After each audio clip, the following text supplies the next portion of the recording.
Alors, nous discutons avec Madame Marie-Claire Quadio, épouse Guido. Madame, bonjour. Bonjour, Marie.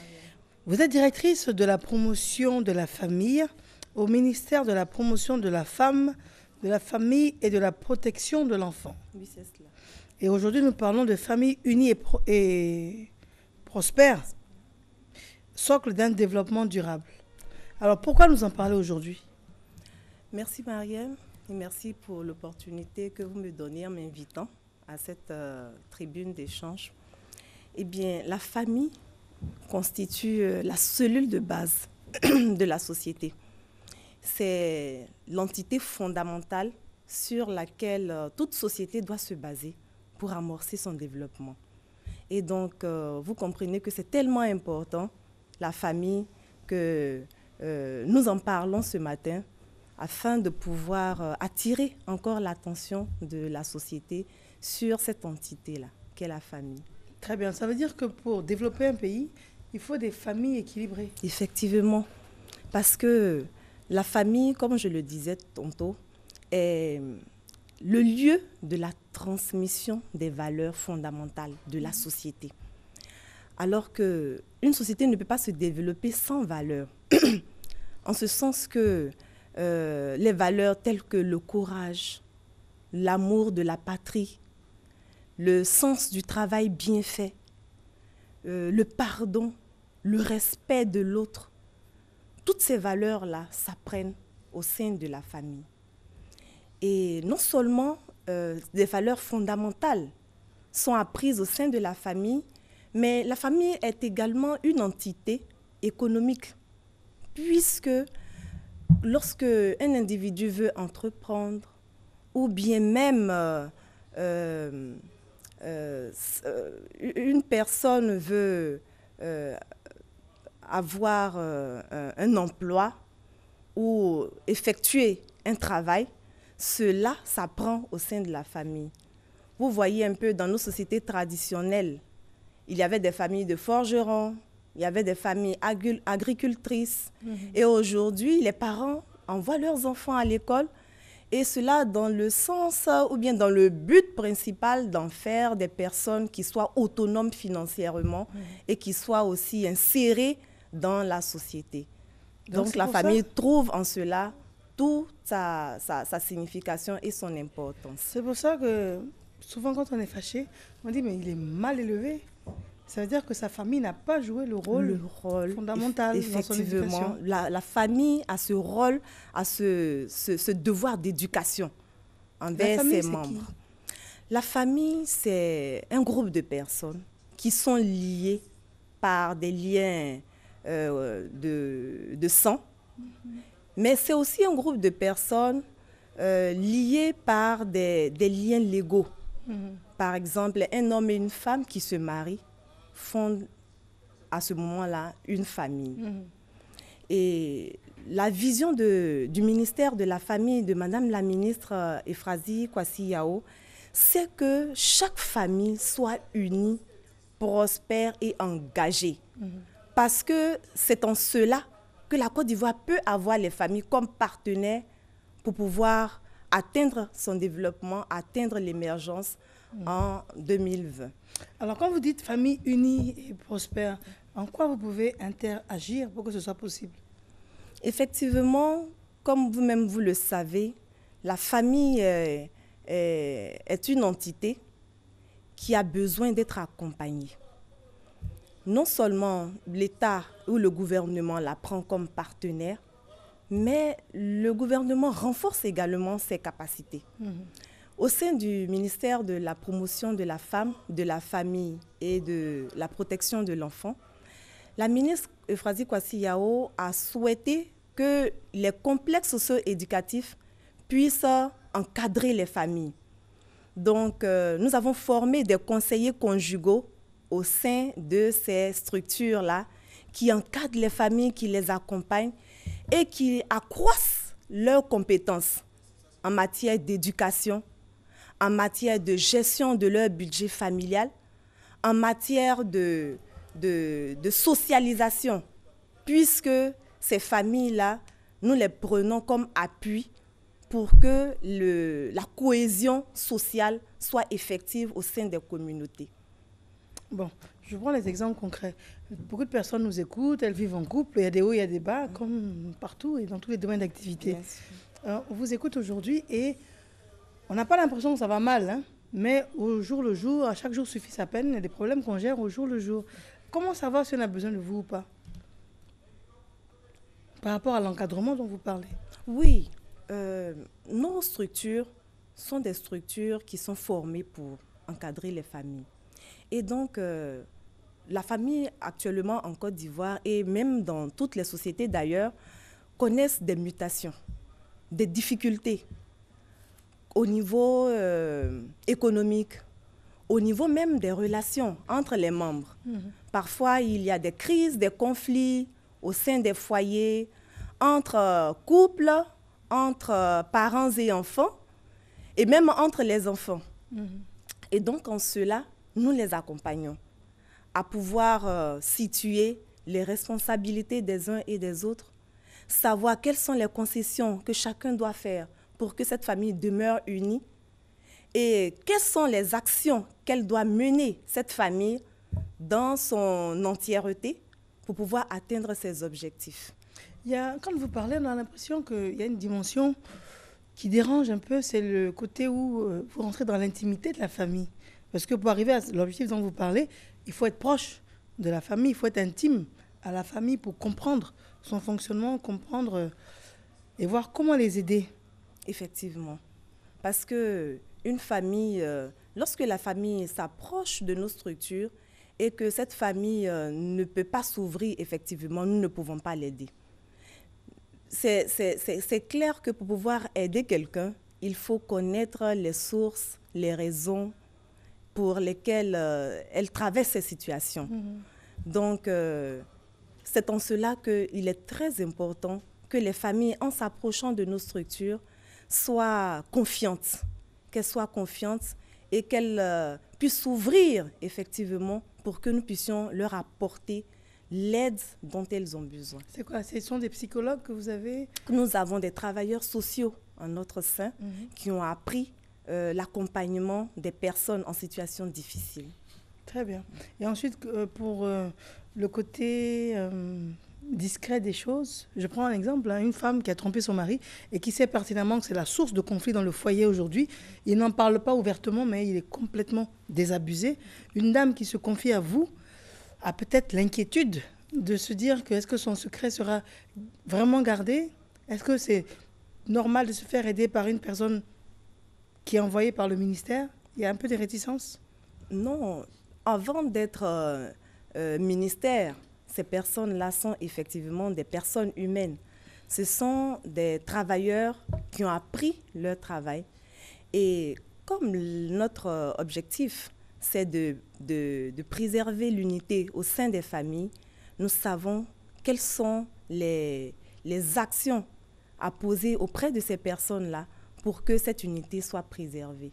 Alors, ce sont des structures qui sont outillées pour accompagner ces personnes afin que l'unité, l'entente, l'amour et même la stabilité, l'équilibre de la famille soient préservés. Alors, je vais prendre d'autres exemples concrets.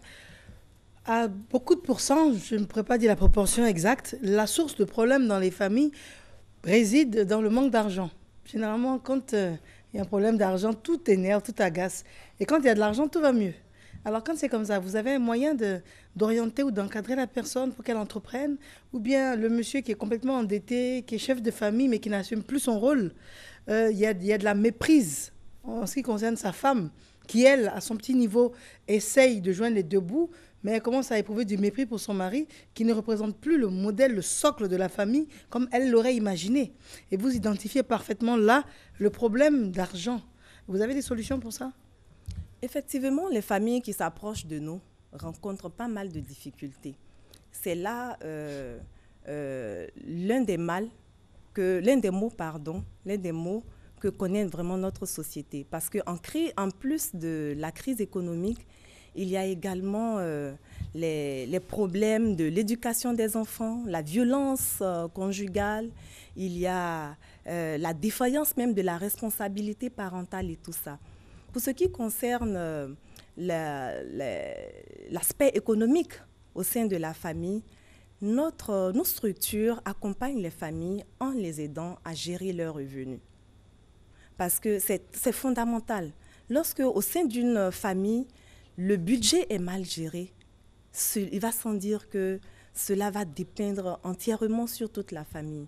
Parce que pour pouvoir scolariser les enfants, pour pouvoir se nourrir, se soigner correctement, pour pouvoir entreprendre même des projets, il faut que la famille puisse gérer son revenu.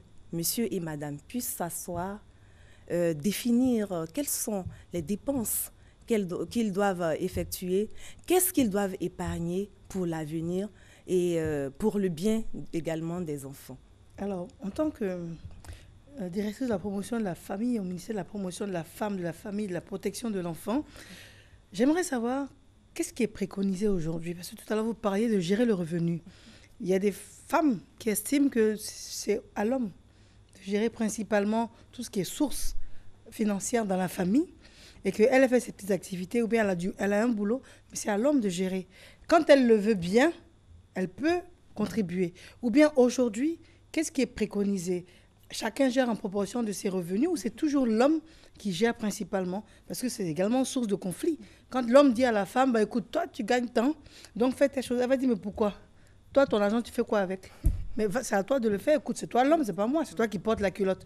Qu'est-ce qui est aujourd'hui? Qu'est-ce que vous conseillez aujourd'hui? Aujourd'hui, il y a eu un changement au niveau de la loi, la loi relative au mariage.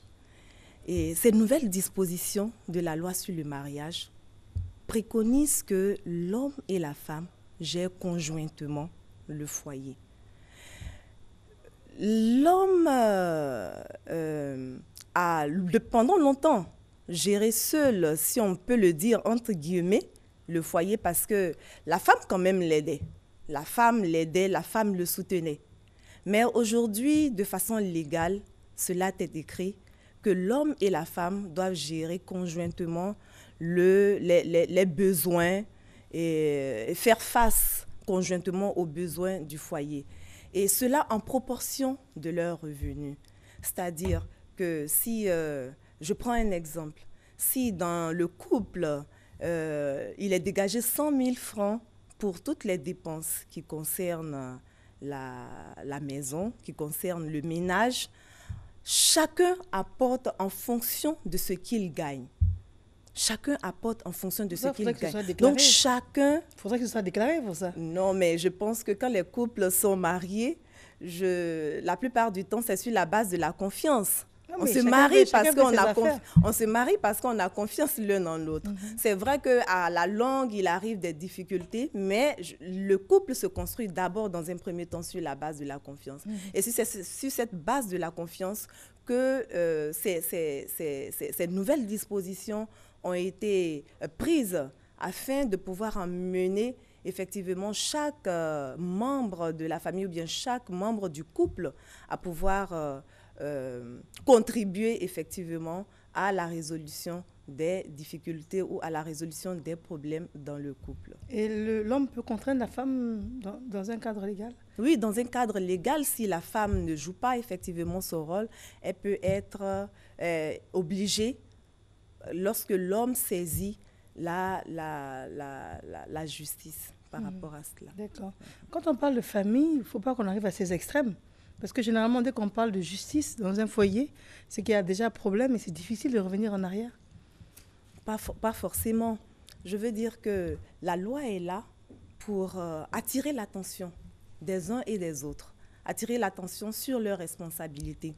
C'est comme tout individu dans la société doit connaître ses devoirs, doit connaître ses droits. Et donc, l'homme et la femme également doivent connaître leurs devoirs et leurs droits.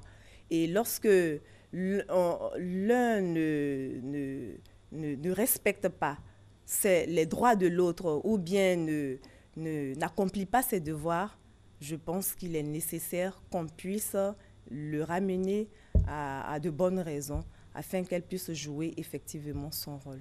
Généralement, la femme est plus enclin à écouter, à demander conseil. Et l'homme est beaucoup plus réfractaire. Vous avez des méthodes pour rapprocher? Parce que c'est souvent la femme qui prend l'initiative de chercher de l'aide dans le foyer. Et l'homme, beaucoup moins. Et qu'est-ce qui est possible? Bon, comme vous l'avez dit, hein, c'est une question de psychologie. La psychologie de l'homme n'est pas forcément la psychologie de la femme. La femme est vulnérable en général et a besoin d'être appuyée, a besoin d'être soutenue.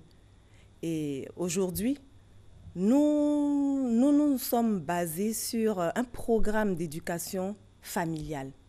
Un programme d'éducation familiale que nous allons vulgariser afin de pouvoir permettre aux familles d'être renforcées dans leurs capacités à pouvoir non seulement gérer leurs difficultés en interne, mais lorsque ces difficultés ont besoin d'une intervention extérieure, qu'elles sachent vraiment à qui s'adresser.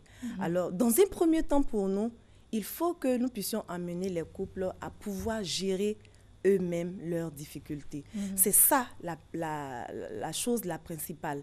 Je veux dire, le but principal de ce programme d'éducation familiale-là.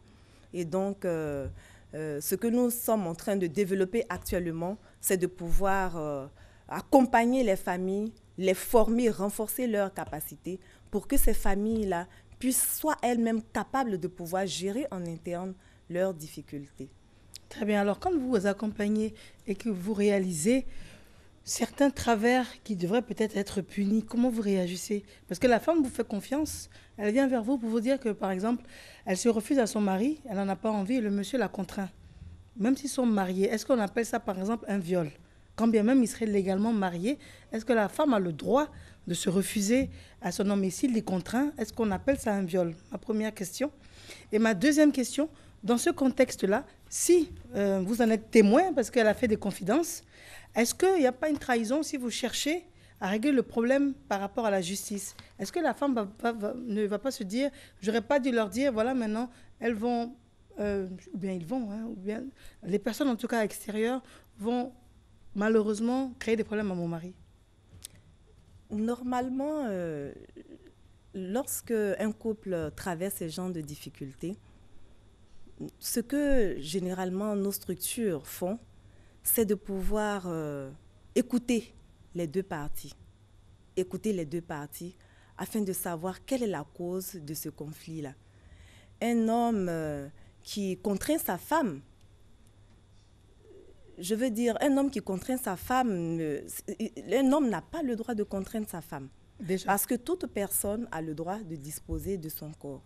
Mais dans le cadre du mariage,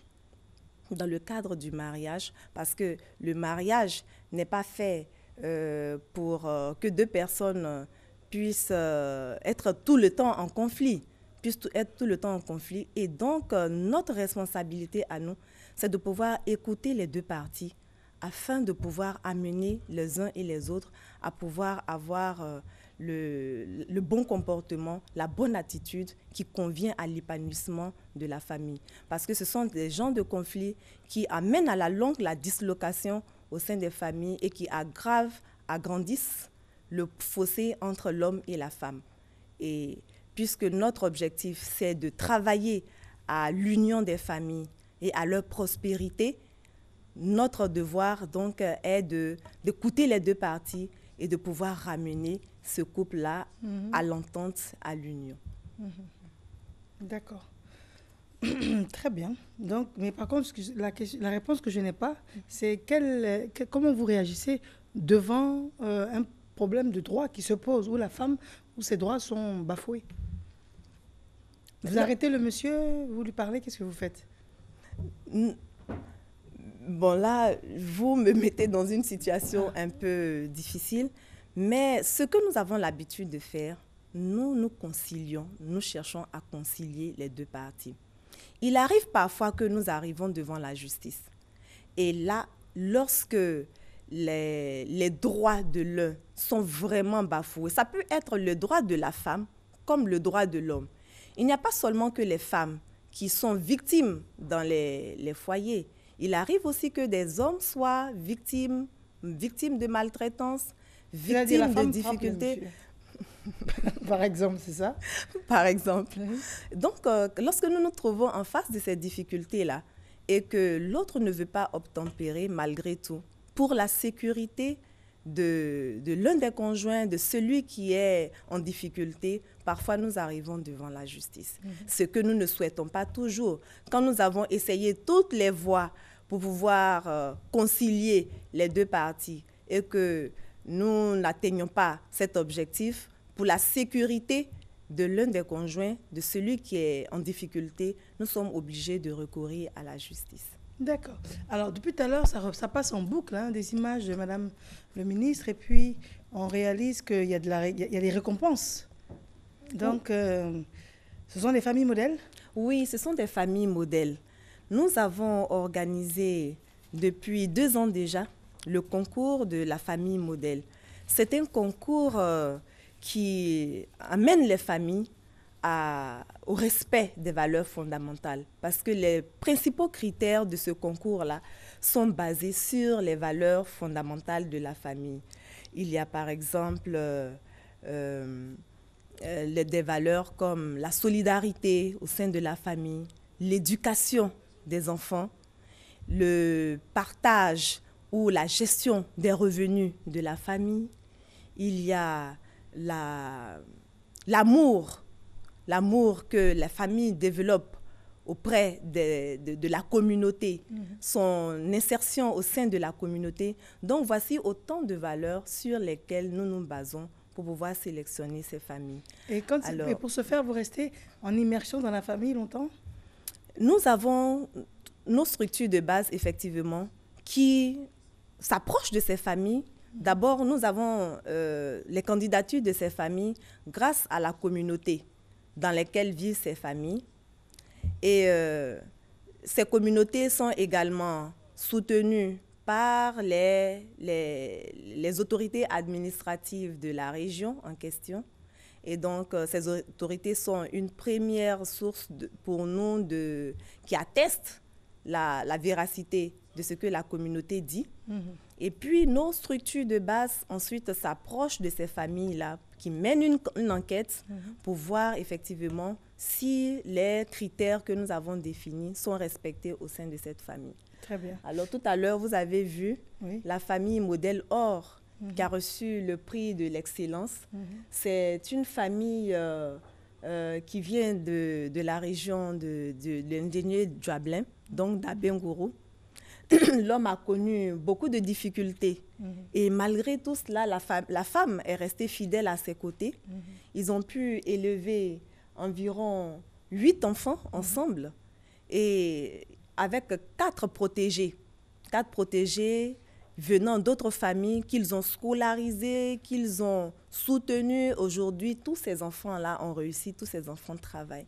Et donc, ce sont des modèles de famille que nous voulons promouvoir au sein de la société ivoirienne afin de pouvoir stimuler les familles. Mais au-delà de la reconnaissance et des honneurs, qu'est-ce qu'ils gagnent?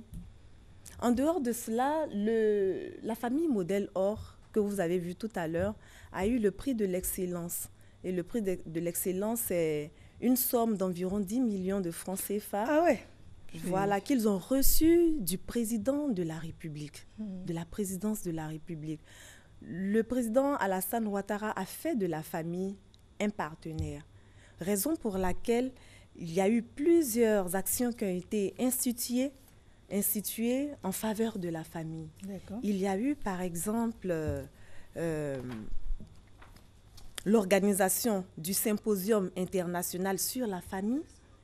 Il y a eu l'institutionnalisation de la caravane annuelle de la famille qui nous permettent de pouvoir sensibiliser les familles sur les thématiques qui sont d'actualité. L'instauration du prix d'excellence que vous venez de voir tout à l'heure. Il y a eu également la tribune d'échange dénommée les rendez-vous de la famille qui a été finalement instituée et au cours de laquelle les familles ont la possibilité d'échanger avec une personnalité du gouvernement sur des questions, sur des politiques qui les touchent. Et puis, nous avons également la création de la Commission nationale de la famille. Cette Commission nationale de la famille-là, qui renferme tous les acteurs de la société. Il nous reste 30 secondes. Quels sont vos propos pour conclure, madame? J'aimerais dire que la famille est vraiment importante. Ça, je ne l'apprends à personne. Mais ce que j'aimerais dire ici, c'est que la famille est le socle sur lequel la société doit s'appuyer pour atteindre son développement. Un développement qui dure, un développement qui ne compromet pas l'avenir des générations futures. Et en cela, nous appelons les partenaires au développement, nous appelons les acteurs de la société civile à œuvrer pour les familles, à créer des cadres qui aident les familles à s'épanouir. Aujourd'hui, nous avons remarqué qu'il n'y a pas beaucoup de structures d'ONG qui œuvrent spécialement pour les familles. Nous appelons donc, nous voulons saisir ce plateau pour encourager ces structures à pouvoir s'intéresser à l'entité famille pour un développement durable. Madame, un téléphone? Oui, vous pouvez nous joindre au 09 61 06 10. On peut reprendre? 09 61 06 10. Madame Marie-Cléa Kouadio, épouse Guy Do, je remercie. Vous êtes directrice de la promotion de la famille et ce, au ministère de la promotion de la femme, de la famille et de la protection de l'enfance. Votre cheval de bataille, c'est Famille unie et prospère, socle d'un développement durable. Merci. Je vous remercie d'être venue. Merci beaucoup, Marie. Il est temps pour nous de notre pause et nous allons recevoir nos invités, comme on dit, DCM, Direction commerciale et marketing. À tout de suite.